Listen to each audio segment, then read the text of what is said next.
पर हैं और 2 दिन तक वहां पर चुनाव प्रचार प्रसार करेंगे और साथ ही जनसभा को संबोधित करेंगे।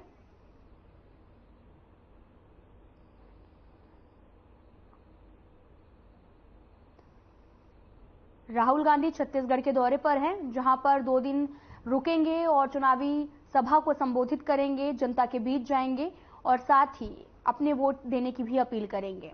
चुनावी सभाओं को संबोधित करेंगे। राहुल गांधी 2 दिन के छत्तीसगढ़ दौरे पर हैं, जहां पर चुनाव प्रचार करेंगे, लोगों से जनसमर्थन भी मांगेंगे, लोगों के बीच जाएंगे, उनकी समस्याओं को सुनेंगे और साथ ही उनकी समस्याओं को दूर भी करेंगे। चुनावी सभाओं को राहुल गांधी संबोधित करेंगे। आपको बता दें कि छत्तीसगढ़ के 2 दिन के दौरे पर हैं, जहां पर चुनाव प्रचार की रैली जो है वो होनी है और इस रैली में राहुल गांधी अपने भाषण भी देंगे, लोगों के बीच जाएंगे, उनकी समस्याओं को जानेंगे और साथ ही जनसमर्थन भी मांगेंगे।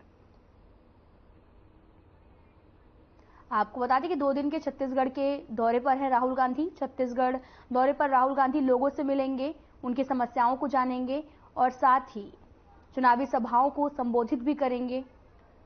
आप टीवी स्क्रीन पर देख सकते हैं कि 2 दिन तक छत्तीसगढ़ के दौरे पर हैं, चुनाव प्रचार को लेकर चुनाव प्रचार करेंगे और उनके साथ में कई जो नेता हैं वो भी मौजूद रहेंगे।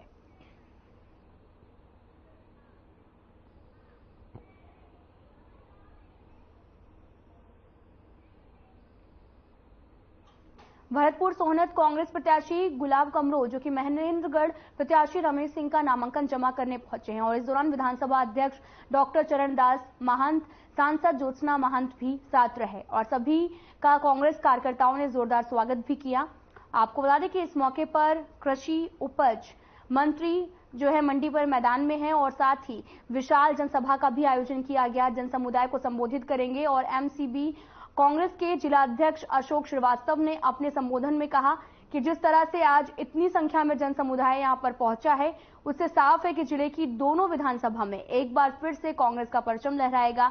मनेन्द्रगढ़ विधानसभा से कांग्रेस प्रत्याशी अधिवक्ता रमेश सिंह ने भी अपने संबोधन में कहा कि कांग्रेस ने क्षेत्र की सालों पुरानी मांग जिला बनाकर कर दी है और आने वाले समय में यहां पर मेडिकल कॉलेज भी शुरू होगा, जिससे ये नया जिला विकास की नई इबादत लिखेगा। ग्रामीण क्षेत्र में कांग्रेस सरकार ने काफी काम किया है, जिससे ग्रामीण क्षेत्र का विकास दिखाई पड़ने लगा है। जगह जगह आत्मानंद स्कूल खोलकर गरीब बच्चों को पढ़ाया जा रहा है। इससे ग्रामीण क्षेत्र के बच्चे भी अब अपने लक्ष्य की ओर बढ़ सकेंगे। सिद्ध बाबा के आशीर्वाद से ये नया जिला निरंतर आगे बढ़ेगा। महापौर चिरमिरी कंचन जायसवाल ने भी अपने संबोधन में कहा कि पिछले 15 सालों में जितने काम नहीं हुए, उससे ज्यादा काम सिर्फ पिछले 5 सालों में हो चुके हैं और इसी कड़ी में भरतपुर सोनत प्रत्याशी गुलाब कमरो ने भी अपने संबोधन में कहा कि आज हम सब आपके आशीर्वाद के लिए खड़े हैं। कोरोना संकट में भी हमारी पार्टी ने जो काम किया वो किसी से छिपा नहीं है। उन्होंने कहा कि मैं एक किसान का बेटा हूं।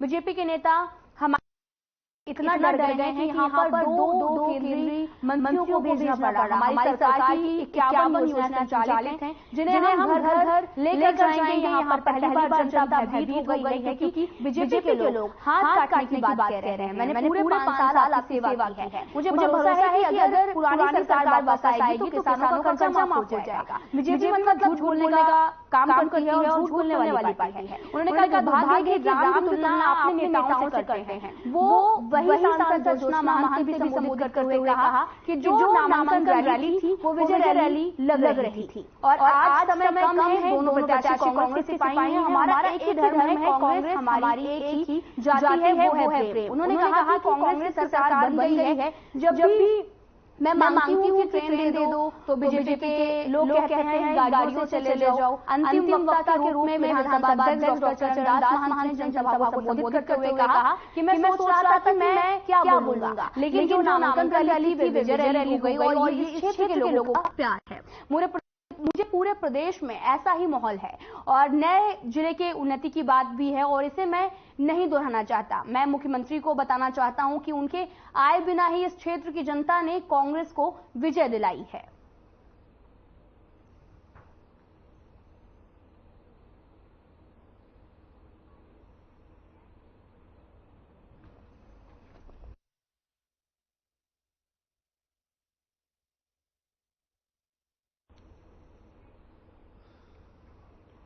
आपको बता दें कि कांग्रेस प्रत्याशियों ने नामांकन पत्र भरा है और साथ ही विधानसभा अध्यक्ष चरणदास महंत इस कार्यक्रम में मौजूद रहे और साथ ही जनसभा को संबोधित किया।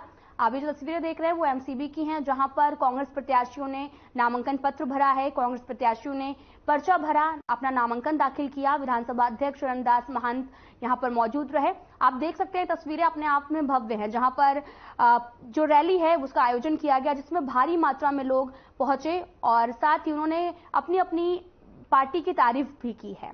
और आप तस्वीरों में देख सकते हैं कि जनसमर्थन भी मिल रहा है और विधानसभा अध्यक्ष जो हैं वो वहां पर पहुंचे, जनसभा को संबोधित किया। इस मात्रा में जो भारी मात्रा में जो लोग हैं वहां पर मौजूद रहे, साथ ही रैली के समर्थन में देने के लिए वहां पर पहुंचे और साथ ही नेताओं ने जो है उनकी समस्याओं को सुना। साथ ही आप देख सकते हैं तस्वीरें जहां पर ढोल नगाड़ों के साथ में रैली का आयोजन किया गया, जहां पर तमाम लोग जो है वो अपनी बाइक रैली निकाली गई और अपनी बाइकों से पहुंचे साथ में। और कांग्रेस प्रत्याशियों ने यहां पर अपना नामांकन पत्र भरा है। विधानसभा अध्यक्ष चरणदास महंत यहां पर मौजूद रहे हैं। किस तरह से आप मानते हैं कि किस तरह से जीत की शुरुआत होगी, बताएंगे? अब तो यहाँ से जैसे कि मैडम ने कहा, ये तो ऐसा लग रहा था कि जीत की रैली निकालने आए। कोई सोच नहीं सकता कि इतनी भीड़ एक नामांकन की रैली में आएगी, जिस चेहरे में खुशियाँ हैं, मुस्कान है, हंसी है और जो जोश दिख रहा है इसमें, खासकर नौजवानों में, उस जोश से ऐसा लगता है कि हमारी जो कल्पना है, मुख्यमंत्री की जो कल्पना है, भूपेश भाई की जो हम लोगों की इच्छा है कि 75 पार होगी, तो इसी 1 नंबर से शुरुआत होगी और यहाँ का जोश लेके हम लोग 75 पार पूरा। मुख्यमंत्री के लिए किसको आप मुख्यमंत्री के लिए फाइनल हो गया है।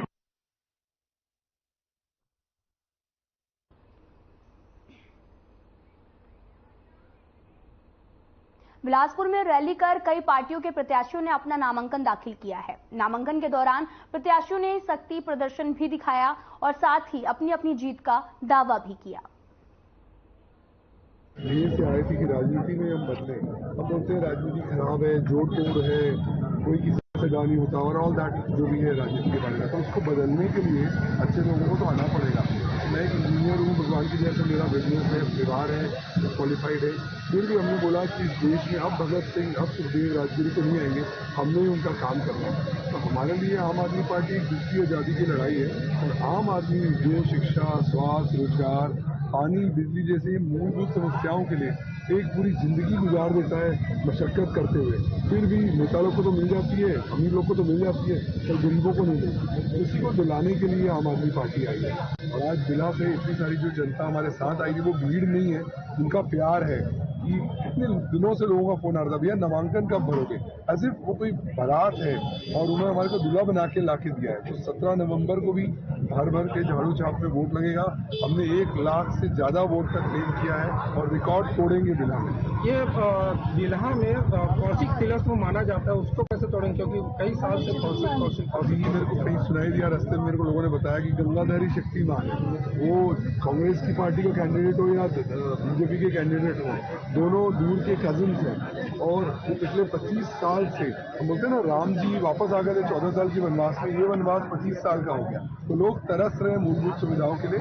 इन्होंने दोनों लोगों को आराम करने के लिए बोलना है कि इनफ ऑफ इट, आपने बहुत धोखा दिया बारी बारी करके, अब हम अपने बीच का नेता चुन के भेजेंगे और बिला को सबसे बेस्ट विधानसभा पूरे छत्तीसगढ़ का बना के दिखाएंगे। खेल का अंतर्राष्ट्रीय मैदान भारतीय जनता पार्टी के डॉक्टर रमन सिंह के राम राज्य में आया था, जिसकी पोताई नहीं कराए 5 साल में भूपेश बघेल सरकार। मैं कांग्रेस के साथियों से पूछना चाहता हूं, बिलासपुर और बेलतरा में 5 साल में 5 योजनाएं बताएं, जिसका उन्होंने शिलान्यास से भूमि पूजन किया और आज उद्घाटन करने की स्थिति में हो। छत्तीसगढ़ में खेलों का विकास हो, कोई आपके दिमाग में ऐसी कोई योजना, कोई बात है? केंद्रीय खेल मंत्री अनुराग ठाकुर जी और मोदी जी के नेतृत्व में जो खेलो इंडिया का सेंटर खोला गया है, उसकी पोताई, मरम्मत और खिलाड़ियों की सुविधा नहीं दे पा रही है राज्य सरकार, कि खिलाड़ी वंचित है खेल सुविधाओं से।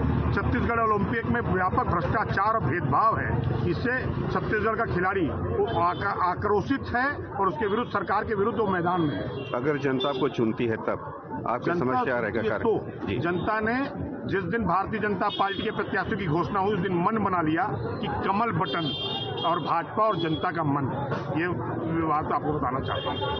देखिए, भारतीय जनता पार्टी झूठ बोलने वाली पार्टी है। एक भी ऐसा विकास डॉक्टर कृष्णमूर्ति बांधी जी बता दें मसूरी में 15 साल में वो मंत्री तक रहे हैं, एक बार मंत्री भी बन चुके हैं, एक भी बड़ा काम बता दें, जो शर्त रखेंगे हम रखने को तैयार हैं। हम एक बार चुनाव जीते 13 से 18 तक रहे, हम बता रहे हैं कि हमने कैसा एक ऐतिहासिक काम किए, चाहे वो जयराम नगर से जोंधरा लवन मार्ग का सड़क हो, बड़ा काम किए हम, जो सब स्टेशन का काम किए हम, पुल पुलिया बनवाए। कोई एक मंत्री होके कहीं नहीं चाहता था वो विकास मसूरी में कि कोई कॉलेज खुले, नगर पंचायत मसूरी बने, सीपत नगर पंचायत बने, वो कहाँ चाहे।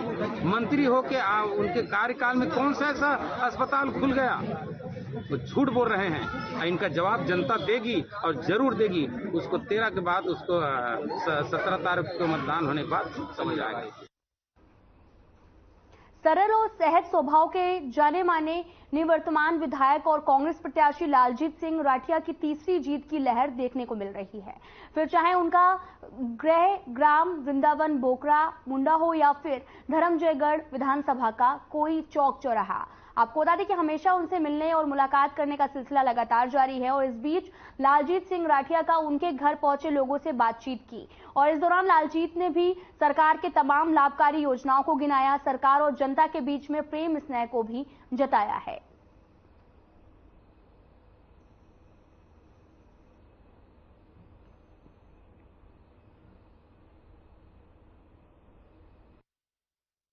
बोकरा मोड़ा कैसे बस विधायक जी से मिलने चाह रहे हैं। कुछ विशेष काम? बस खाली घूमने मिलने। हम तो विधायक हैं तो देखने आते हैं, घूमने आते हैं। विधायक के तो कितने भी आते बस सहसपुर। कहाँ आए थे अभी आप? घर घोड़ा। नहीं, अभी कहाँ है? अभी तो बोकरा मोड़ा विधायक के घर। कैसे, क्या काम पड़ गया? वैसे ही घूमने चाहते भैया और देख के जाएंगे बोलकर। अच्छा, उनसे मुलाकात करने आए थे, देखने आए थे? मुलाकात करने आए थे। अच्छा, ये विधायक करे। कौन विधायक? लालजी हैं? लालजी सिंह राठिया। हाँ, कुछ विशेष काम? हाँ, सब घूमने चाहिए। अच्छा, घूमने देखने आ रहे हैं। हाँ। जी जी जी महोदय, क्या नाम है आपका? दिग्विजय यादव है मेरा नाम।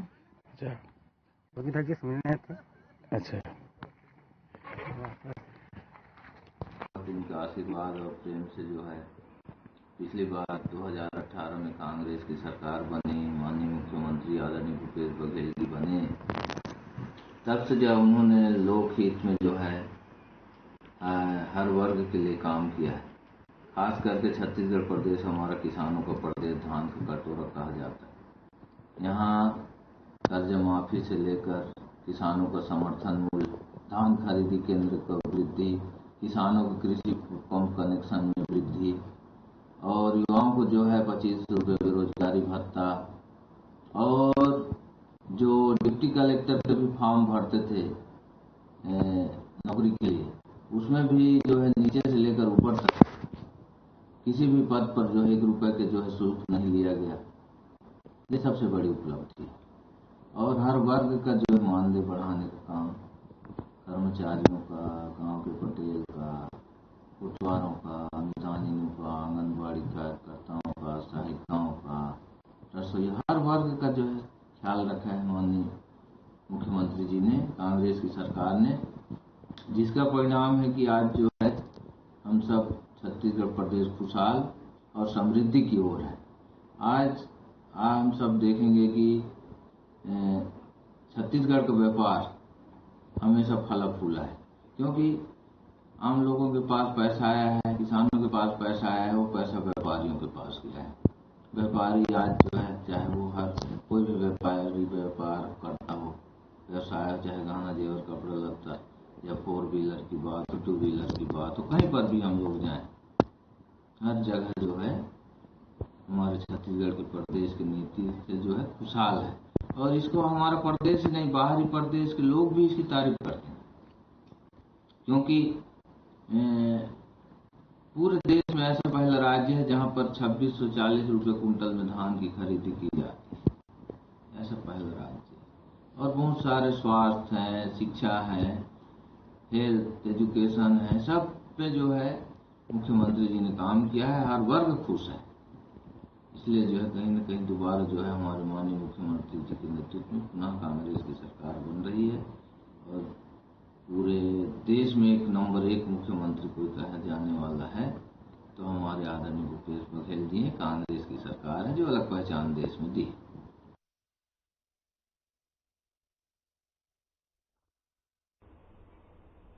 आपको बता दें कि चुनाव को लेकर सभी पार्टियां अपनी तैयारियों में जुट चुकी हैं और कांग्रेस प्रत्याशी ने जीत का भी दावा किया है क्योंकि उनके घर में पहुंचने का जो तांता है वो लगा हुआ है।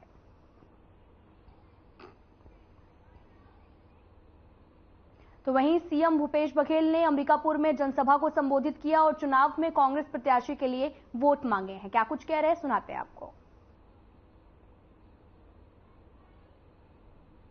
20 किलो चावल देंगे ये सब बात बोलते थे, चुनाव के 6 महीना पहले बोलते थे, लेकिन चुनाव सर पे है। 7 तारीख को मतदान होना है प्रथम चरण में, 17 तारीख को मतदान होना है दूसरे चरण में, लेकिन भारतीय जनता पार्टी एक भी बात उन्होंने नहीं कही है। एक भी वादा छत्तीसगढ़ के किसानों से, मजदूरों से, महिलाओं से, नौजवानों से उन्होंने नहीं किया है, बल्कि सरकार में रहते हुए भी 4 घोषणाएं हमने की। पहला, राहुल जी ने कहा कि जाति जनगणना होगी, और दूसरे, ये ठीक है, ये चल रहा है। दूसरी बात उन्होंने कही कि 17.5 लाख परिवारों को आवास योजना का लाभ देंगे।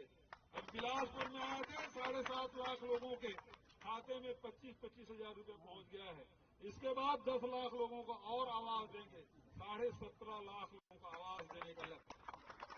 और तीसरी बात, 20 क्विंटल धान खरीदी का फैसला हम लोगों ने किया है। और चौथा, नवरात्रि के दिन महामाया की कृपा से मैंने शक्ति में घोषणा की कि इस साल भी पिछले कार्यकाल में जिस प्रकार से हमने किसानों की कर्ज माफ की थी, इस समय भी जनता आशीर्वाद देगी, फिर से किसानों का कर्ज माफ हम करेंगे।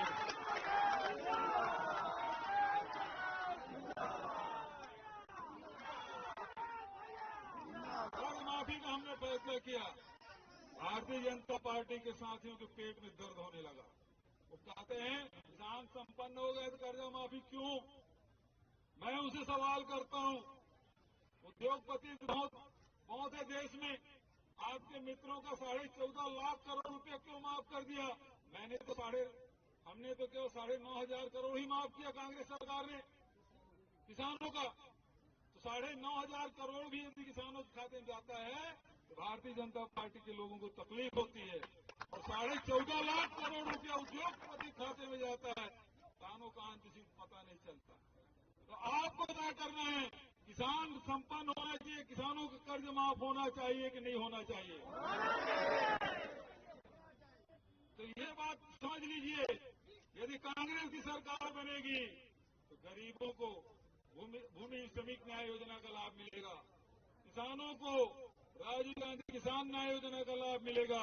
इस साल तो 2640 रुपये पड़ा है, आने वाले समय में आप समझ लीजिए कितना 2800, 300, 3200 जाएगा। जब 2500 वाले राहुल गांधी जी ने किया था तो आपको मिला कितना? 2640। तो कांग्रेस की सरकार बनेगी तो किसानों को लाभ मिलेगा।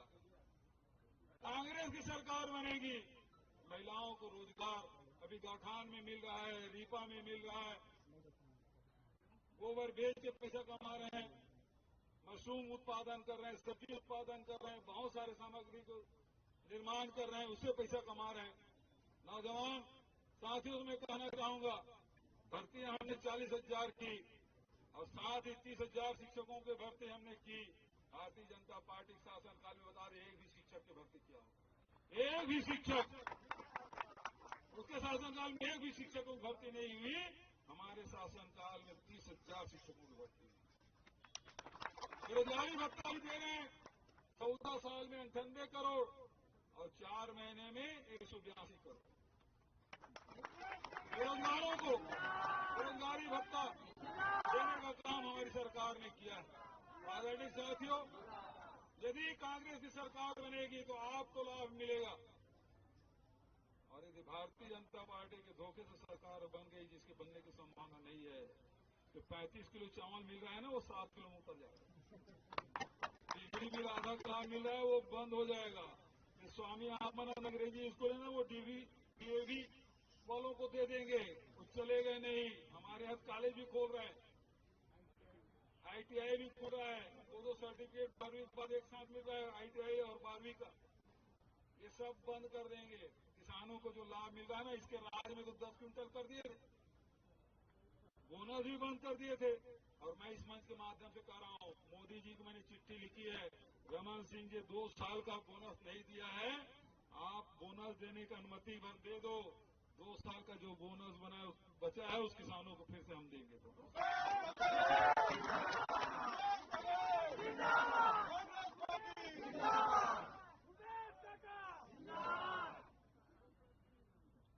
यदि भारतीय जनता पार्टी की सरकार बनी तो समझ लीजिए, खदान भी अडानी को, प्लांट भी अडानी को, रेलवे स्टेशन और एयरपोर्ट भी अडानी को, पूरा देश बिकने के तैयार है मोदी के राज में, सबको बेच डाल रहे हैं। तो सवाल इस बात का है, छत्तीसगढ़ को बचाना है तो कांग्रेस का साथ दीजिए, छत्तीसगढ़ के संपदा को बेचना है तो भारतीय जनता पार्टी सामने खड़ी है। इसीलिए कोई घोषणा नहीं कर रहे हो, क्योंकि उनकी घोषणा में कोई विश्वास नहीं करते, क्योंकि जितनी भी घोषणा की मोदी जी दबाव में रमन सिंह ने एक भी घोषणा पूरी नहीं की। और हमारी सरकार में भरोसा है, गारंटी का भरोसा है, ये भरोसे की सरकार है। और हमारी सरकार जो कहती है वो करती है।